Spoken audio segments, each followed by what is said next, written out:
It's strange, but uh, so I'm gonna give a little bit of background here about this situation. I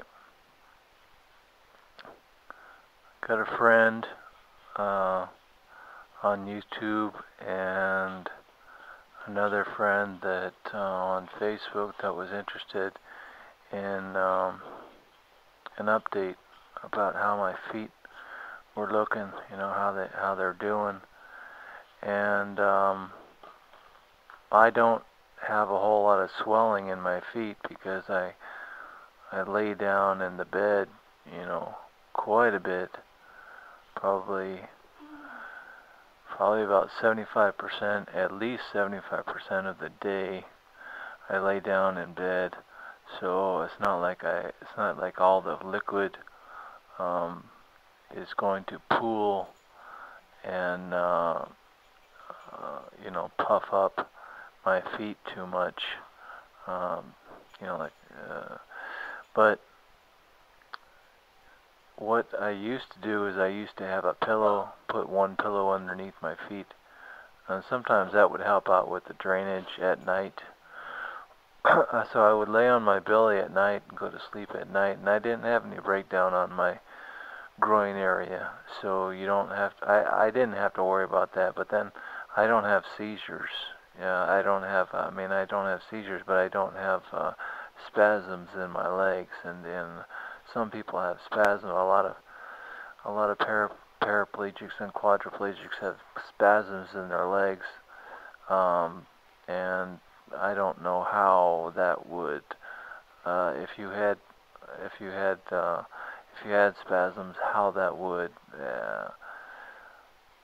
be difficult if you were laying on your belly, for hours and hours and hours on end. Um, but so I have flaccid paralysis in my legs, and it's because of the injury location, the L1 injury location. I think there's flaccid paralysis from L10 to what is it, sacrum 2, circum 4, maybe something like that. I'm not quite sure. Um, but anyway, I went to the doctor quite a while ago. It was in May. It was around May 25th of this year, 2013. And the doctor cut away about 90 or 95% of my big toe, the big toenail, my big right toenail, because it was the big right toe was pretty red. It was nasty. It was, well, not nasty, but it was red and hot to the touch. And usually whenever they're hot to the touch, then there's usually some kind of infection or something like that. But when he cut away a lot of the, like 95% of the nail, he said that the reason why I had that redness in my nail, or in my right big toe, was because it was more of the nail in ingrown. It had ingrown into my skin, and so it's kind of it's a bummer thing to deal with, but you gotta clip your toenails every once in a while, because otherwise, if I keep putting my shoes on, and they're in a scrunched area, even though I have decent sized shoes, so they fit comfortably, at least that's what they've told me. I don't know if they're comfortable or not, but the nail starts to curl over and dig into the skin if the nail is not clipped every once in a while. I can't remember the last time I clipped my toenail, so probably it was quite a while. It was probably, I don't know, it wasn't since May, but it was probably, I would say probably 2 months ago, or maybe 3 months ago, or something like that. So, um, and I would get a closer view of my big right toe, so you guys could see how, he cut away 95% of the toenail, and it all grew back. It took a while, because us tears and quads, we don't have very good circulation below our injury level, usually. I mean, it depends on the significance of your injury, uh, you know, the what you can feel and what you can't feel, because it seems like if you can feel, then the blood circulation goes quicker, goes better there. But then, there's people that have major swelling in their legs, and they can feel their legs. So go figure. I don't know.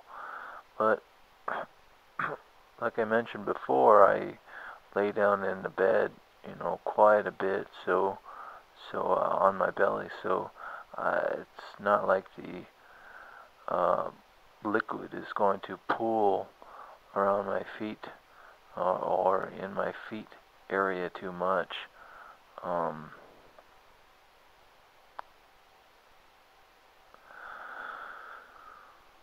So anyway, the guy, one of the guys was mentioning that he would be interested in seeing how my feet looked, and it's kind of a,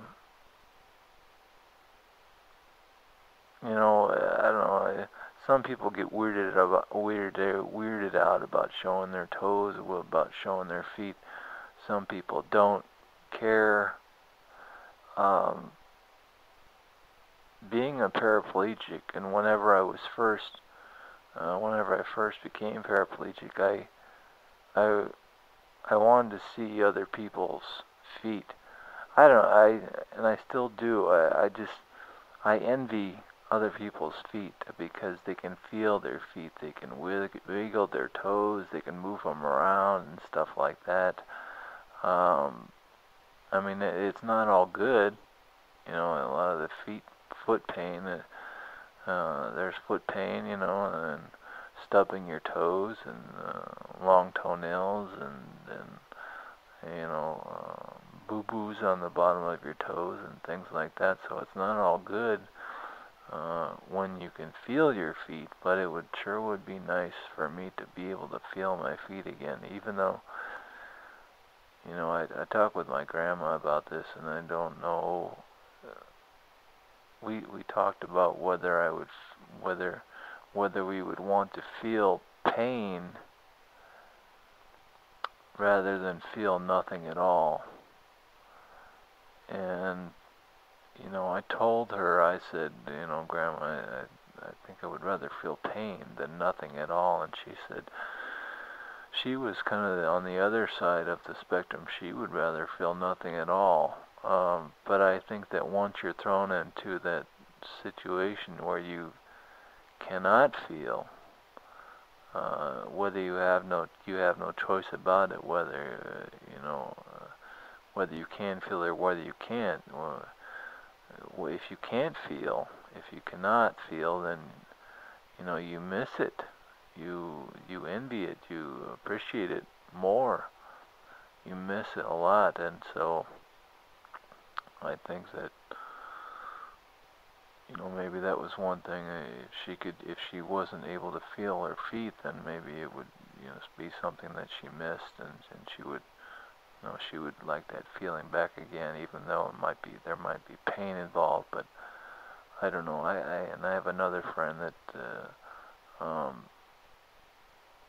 part of her legs have gone numb, and so I guess I could talk to her about that pain, and whether you would rather feel pain or nothing at all. But anyway, the doctor said, the foot doctor, the podiatrist, he checked out my foot, on the 25th of May and he said, the doctor said, well, once I remove about 95% of this nail, then I don't think that I'm going to need to see you again. I think that I think the nail is just going to fill in. It's just going to grow back eventually, and of course you got to put antibiotic on it and take care of it, keep it clean and stuff like that. Put a bandage on it every day or every 2 times every day for in the beginning. But he said, that he didn't think that he was going to have to see me again for my toe, and he was correct. He prescribed cephalexin for me, which is an antibiotic, I guess. And he said the cephalexin is not because you have an infection in that toe. And I'm going to put a link to the big red right toenail, or the big red right toe, in the description of this video, so that you can see, if you care to,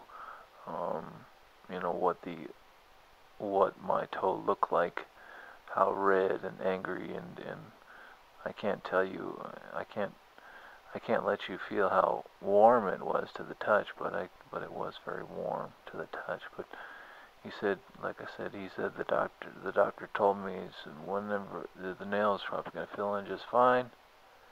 And I took cephalexin for a little while, because he said, taking the antibiotic is just kind of keep any infection at bay or away from the toe, and not get in there and stuff. And so I took the cephalexin, and whenever I take antibiotics, then it screws up my system quite a bit. It gives me diarrhea, and it gives me constipation. It throws me all around the board. I don't know which way is up and which way is down sometimes, whenever I'm doing bowel and bladder. So the bladder is a little bit more predictable, but the bowel is quite unpredictable. I don't know what's going on with the bowels, but I just try and keep my meal routines pretty much constant, so at least I have some idea about what food is going to cause constipation, and what food might cause diarrhea instead. I feel like I'm getting a little bit more understanding, but there's a lot of other things that could have been involved in it. I'm dealing with some hip bursitis right now, and that's sucking a lot of energy from my body, and that might be causing me to have diarrhea, or causing me to have constipation also, or leaning that way, towards constipation or leaning towards diarrhea. So I'm not quite sure, or it might have been my daily activities. I might have been doing a lot of transfers. I might have been moving around a lot. I might have not got enough sleep, or I might have gotten plenty of sleep. But what I noticed is that one of the big tellers to me is usually my bottom is on fire. It feels like it's on fire. It feels like I'm sitting on a campfire pretty much 24/7.